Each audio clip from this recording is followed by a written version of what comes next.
Hi hello ಎಲ್ರಿಗೂ ನಮಸ್ಕಾರ. Welcome back to my channel.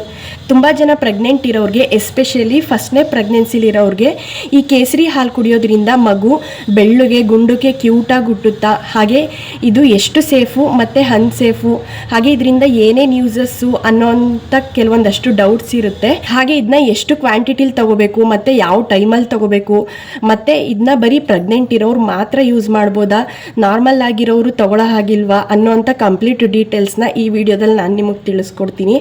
ತುಂಬ ಜನಕ್ಕೆ ಈ ಒಂದು ವಿಷಯ ಗೊತ್ತಿದೆಯೋ ಗೊತ್ತಿಲ್ವೋ ಗೊತ್ತಿಲ್ಲ. ಈ ಕೇಸರಿ ಅನ್ನೋದು ಸಿಕ್ಕಾಬಟ್ಟೆ ಕಾಸ್ಟ್ಲಿ. ಅದರಲ್ಲಿ ಎಸ್ಪೆಷಲಿ ಇಡೀ ವರ್ಲ್ಡಲ್ಲೇ ಕಾಸ್ಟ್ಲಿಯೆಸ್ಟ್ ಸ್ಪೈಸ್ ಅಂದರೆ ಈ ಕೇಸರಿ ಅಂತಲೇ ಹೇಳ್ಬೋದು. ಯಾಕೆ ಅಂದರೆ ಇದನ್ನು ಬೆಳೆಯೋವಂಥ ಜನಸಂಖ್ಯೆ ತುಂಬ ಕಡಿಮೆ ಇದ್ದಾರೆ. ಸೊ ಹಾಗಾಗಿ ಇದು ತುಂಬ ಕಾಸ್ಟ್ಲಿ ಅಂತಲೇ ಹೇಳ್ಬೋದು.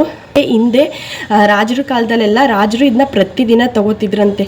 ಯಾಕೆ ಅಂದರೆ ಇದು ಆಯುರ್ವೇದದಲ್ಲೇ ಅತ್ಯುತ್ತಮ ರೋಗ ನಿರೋಧಕ ಶಕ್ತಿಯನ್ನು ಹೊಂದಿರತಕ್ಕಂಥ ಒಂದು ಸ್ಪೈಸ್ ಅಂತ ಪರಿಗಣಿಸಲಾಗಿತ್ತಂತೆ. ಸೊ ಹಾಗಾಗಿ ಹಿಂದೆ ರಾಜರೆಲ್ಲ ಇದನ್ನು ಪ್ರತಿದಿನ ಬಳಸ್ತಿದ್ರಂತೆ. ಹಾಗೆ ನೋಡೋದಾದರೆ ಈ ಕೇಸರಿಲಿ ಆ್ಯಂಟಿ ಆಕ್ಸಿಡೆಂಟ್ ಮತ್ತು ವಿಟಮಿನ್ ಸಿ ಅನ್ನೋ ಅಂಶಗಳು ತುಂಬ ರಿಚ್ ಆಗಿರೋದ್ರಿಂದ ತಾಯಿ ಮತ್ತು ಮಗು ಇಬ್ರಿಗೂ ತುಂಬ ಉಪಯೋಗಕಾರಿ ಅಂತಲೇ ಹೇಳ್ಬೋದು. ಮತ್ತು ಇದನ್ನ ಯಾವ ತಿಂಗಳಿಂದ ತಗೊಳ್ಳೋದಕ್ಕೆ ಸ್ಟಾರ್ಟ್ ಮಾಡಬೇಕು ಅಂತ ಕೇಳೋದಾದರೆ, ಇದನ್ನ ನೀವು ಸೆಕೆಂಡ್ ಟ್ರೈಮ್ಸ್ಟರ್ ಅಂದರೆ ಒಂದು 5 ತಿಂಗಳು ಅಥವಾ 6 ತಿಂಗಳು ಕಳೆದ ನಂತರ ನೀವು ತಗೋಬೋದು. ದಿನಕ್ಕೆ ಕೇವಲ 1 ಬಾರಿ ಮಾತ್ರ ತಗೋಬೇಕಾಗತ್ತೆ ನೀವು. ಅದರಲ್ಲಿ ಎಷ್ಟು ಕ್ವಾಂಟಿಟಿಲಿ ತಗೋಬೇಕು ಅಂತ ನೋಡೋದಾದರೆ 2ರಿಂದ 3 ದಳ ಮಾತ್ರ ನೀವು ತಗೋಬೇಕಾಗತ್ತೆ. ಅದರಲ್ಲೂ ಇದನ್ನೆಲ್ಲ ತಗೋಬೇಕು ಅಂದರೆ ನೀವು ಒಂದ್ಸರಿ ಡಾಕ್ಟರ್ನ ಕನ್ಸಲ್ಟ್ ಮಾಡಿ, ನೀವು ರೆಗ್ಯುಲರ್ ಆಗಿ ತೋರಿಸ್ತಿರಲ್ಲ ಆ ಡಾಕ್ಟರ್ನ ಒಂದ್ಸರಿ ಕೇಳಿ ನಾವು ತಗೋಬೋದೋ ಬೇಡವಾ ಅಂತ. ಯಾಕೆಂದರೆ ಕೆಲವೊಬ್ಬರು ಬಾಡಿಗೆ ಅದು ಸೆಟ್ ಆಗ್ತಿರುತ್ತೆ, ಕೆಲವೊಬ್ಬರು ಬಾಡಿಗೆ ಅದು ಬೇಡವಾಗಿರುತ್ತೆ. ಸೊ ಹಾಗಾಗಿ ನೀವು ಒಂದ್ಸರಿ ಡಾಕ್ಟರ್ನ ಕನ್ಸಲ್ಟ್ ಮಾಡಿ ಆಮೇಲೆ ಇಷ್ಟನ್ನು ತಗೋಬೇಕಾಗುತ್ತೆ. ಕೇವಲ 1 ಟೈಮ್ ಮಾತ್ರ 2ರಿಂದ 3 ದಳ ಮಾತ್ರ ತಗೋಬೇಕಾಗುತ್ತೆ. ಹಾಗಂತ ಹೇಳ್ಬಿಟ್ಟು ನಮ್ಮ ಮಗು ವೈಟ್ ಗುಟ್ಲಪ್ಪ ಅಂತ ಹೇಳ್ಬಿಟ್ಟು ನೀವು 5ರಿಂದ 6 ದಳ ಅಥವಾ 2 ಟೈಮ್ ತಗೊಳ್ಳೋದು ಅಥವಾ 3 ಟೈಮ್ ತಗೊಳ್ಳೋದು, ಈ ರೀತಿ ಎಲ್ಲ ಮಾಡಬೇಡಿ. ಆ ರೀತಿ ಮಾಡೋದ್ರಿಂದ ಸಾಕಷ್ಟು ಪ್ರಾಬ್ಲಮ್ ಆಗುತ್ತೆ. ಕೇಸರಿನ ಜಸ್ಟ್ ಪ್ರೆಗ್ನೆಂಟ್ಸ್ ಅಲ್ಲ, ನಾರ್ಮಲ್ ಆಗಿರೋರು ತಗೋಬೋದು. ಅಂದರೆ ಈ ಕೆಲವೊಂದಷ್ಟು ಸ್ವೀಟ್ಸ್ಗಳ ಮೇಲೆಲ್ಲ ಉದುರಿಸಿರ್ತಾರೆ, ಮತ್ತು ಹೋಟೆಲ್ಗಳಲ್ಲಿ ಲೈಕ್ ಕೇಸರಿ ಬಾತಲ್ಲೆಲ್ಲ ಮಿಕ್ಸ್ ಮಾಡಿರ್ತಾರೆ. ಸೊ ಹಾಗಾಗಿ ಇದನ್ನು ಜಸ್ಟ್ ಪ್ರೆಗ್ನೆಂಟ್ಸ್ ಅಲ್ಲದೇ ಮಾಮೂಲಿ ನಾರ್ಮಲ್ ಆಗಿರೋರು ಸಹ ತಗೋಬೋದು ಇದನ್ನು. ಹಾಗೆ ಈ ಕೇಸರಿ ಹಾಲನ್ನ ತಗೊಳ್ಳೋದ್ರಿಂದ ಈ ಪ್ರೆಗ್ನೆನ್ಸಿ ಟೈಮಲ್ಲಿ ಮೂಡ್ ಸ್ವಿಂಗ್ಸ್ ಅನ್ನೋದು ಕಾಮನ್ ಆಗಿರುತ್ತೆ ಅಲ್ವಾ. ಸೊ ಹಾಗಾಗಿ ಆ ಮೂಡ್ ಸ್ವಿಂಗ್ಸ್ನ ಸ್ವಲ್ಪ ಕಂಟ್ರೋಲ್ ಮಾಡೋದಕ್ಕೆ ಇದು ಹೆಲ್ಪ್ ಮಾಡುತ್ತೆ. ಹಾಗೆ ಡೈಜೆಷನ್ ಪ್ರಾಬ್ಲಮ್ ಏನಾದರೂ ಇದ್ದರೆ ಅದನ್ನು ಸಹ ಒಂದು ಕಂಟ್ರೋಲ್ ಮಾಡೋದಕ್ಕೆ ಇದು ಹೆಲ್ಪ್ ಮಾಡುತ್ತೆ. ಮತ್ತು ಅಲರ್ಜಿ ಅಥವಾ ಇನ್ಫೆಕ್ಷನ್ನು ಆ ರೀತಿ ಏನಾದ್ರು ಇದ್ದರೆ, ಲೈಕ್ ಏನಾದರೂ ಕೆಮ್ಮಾಗಿದ್ರೆ, ನೆಗಡಿ ಆಗಿದ್ರೆ, ಅಥವಾ ನೋಸ್ ಏನಾದರೂ ಬ್ಲಾಕ್ ಆಗಿದ್ರೆ, ಶೀತ ಥರ ಆಗಿದ್ರೆ, ಈ ರೀತಿ ಎಲ್ಲ ಆಗಿದ್ರೆ ಅದು ಸ್ವಲ್ಪ ಕಡಿಮೆ ಮಾಡೋದಕ್ಕೆ ಹೆಲ್ಪ್ ಮಾಡುತ್ತೆ. ನಮ್ಮ ಬಾಡಿಲಿ ಆಗ್ತಕ್ಕಂಥ ವೇರಿಯೇಷನ್ನ ಸ್ವಲ್ಪ ಕಡಿಮೆ ಮಾಡೋದಕ್ಕೆ ಇದು ಹೆಲ್ಪ್ ಮಾಡುತ್ತೆ. ಹಾಗೆ ಈ ಪ್ರೆಗ್ನೆನ್ಸಿ ಜರ್ನಿಲಿ BP ವೇರಿಯೇಷನ್ ಆಗೋದಂತೂ ಸಹಜ ಅಂತಲೇ ಹೇಳ್ಬೋದು. ಸೊ ಹಾಗಾಗಿ ಇದು ಈ ಬ್ಲಡ್ ಪ್ರೆಷರ್ನ ಸ್ವಲ್ಪ ಕಂಟ್ರೋಲ್ ಮಾಡೋದಕ್ಕೂ ಸಹ ಇದು ಹೆಲ್ಪ್ ಮಾಡುತ್ತೆ ಅಂತಲೇ ಹೇಳ್ಬೋದು.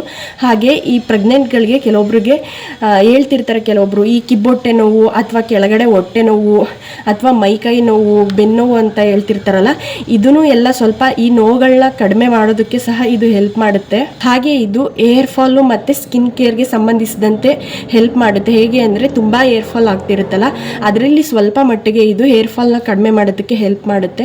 ಹಾಗೆ ಈಗ ಮುಖದಲ್ಲಿ ಪಿಗ್ಮೆಂಟೇಷನ್ನು, ಪಿಂಪಲ್ಸು ಅಥವಾ ಬೇರೆ ಏನಾದರೂ ಸರ್ಕಲ್ಸ್ ಥರ ಆಗಿದ್ರೆ ಇದನ್ನು ಎಲ್ಲ ಸ್ವಲ್ಪ ಕಡಿಮೆ ಆಗೋದಕ್ಕೆ ಸಹ ಇದು ಹೆಲ್ಪ್ ಮಾಡುತ್ತೆ. ಹಾಗೆ ಇದು ಹಾರ್ಟ್ಗೆ ಸಂಬಂಧಿಸಿದಂತೆ ಕೂಡ ಹೆಲ್ಪ್ ಮಾಡುತ್ತೆ ಅಂತಲೇ ಹೇಳ್ಬೋದು. ಮತ್ತು ಈ ಕೊಲೆಸ್ಟ್ರಾಲ್ನ ಈಕ್ವಲ್ ಆಗಿ ಇಡೋದಕ್ಕೆ ಇದು ಟ್ರೈ ಮಾಡುತ್ತೆ. ಹಾಗಾದರೆ ಇವಾಗ ನೀವು ತೊಗೊಳೋದಕ್ಕೆ ಸ್ಟಾರ್ಟ್ ಮಾಡಿದ್ದೀರಾ ಅಂತ ಕೇಳ್ಬೋದು.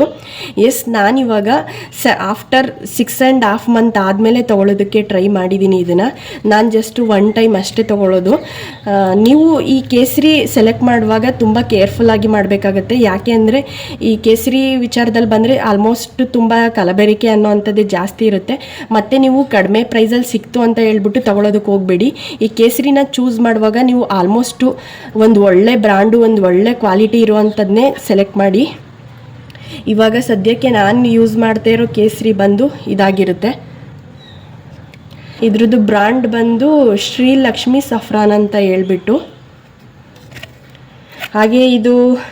ಹಾಗೆ ನೀವು ಇಲ್ಲಿ ISOದು ಮಾರ್ಕು ನೋಡಿ ನೀಟಾಗಿ ತೊಗೋಬೇಕಾಗತ್ತೆ.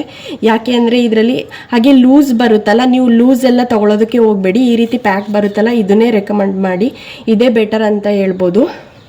ಇದ್ರದ್ದು ಪ್ರೈಸ್ ಬಂದು 190 ಇದೆ. ಜಸ್ಟು ಅರ್ಧ ಗ್ರಾಮ್ಗೆ 190 ಇದೆ ಇದು.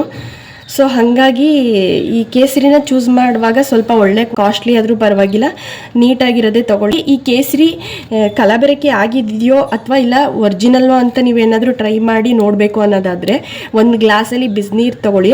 ಆ ಬಿಸಿನೀರು ಒಳಗಡೆ ಈ ಕೇಸರಿನ ಹಾಕಿ, ಕೇಸರಿ ಹಾಕಿದ್ಮೇಲೆ ಒಂದು 5 ನಿಮಿಷ ವೆಯ್ಟ್ ಮಾಡಿ. ಅದೇನಾದರೂ ರೆಡ್ ಕಲರ್ ಏನಾದರೂ ಬಂತು, ನೀರೊಳಗಡೆ ಲೀಕ್ ಆಯಿತು ಅಂದರೆ ಅದು ಒರಿಜಿನಲ್ ಅಲ್ಲ ಅಂತ ಅರ್ಥ.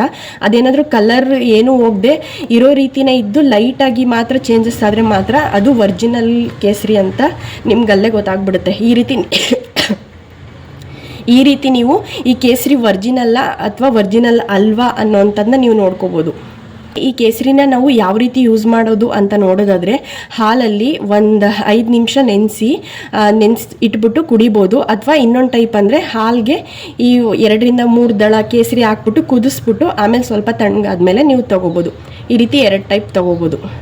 ಹಾಗೆ ಯಾವ ಟೈಮಲ್ಲಿ ತೊಗೊಂಡ್ರೆ ಬೆಟರ್ ಅಂತ ನೋಡೋದಾದರೆ, ನೀವು ನೈಟ್ ಹೊತ್ತು ತೊಗೊಳ್ಳೋದು ಬೆಟರು. ನೈಟ್ ಹೊತ್ತು ತೊಗೊಳ್ಳೋದ್ರಿಂದ ಒಳ್ಳೆ ನಿದ್ದೆ ಬರುತ್ತೆ ಅಂತಲೇ ಹೇಳ್ಬೋದು.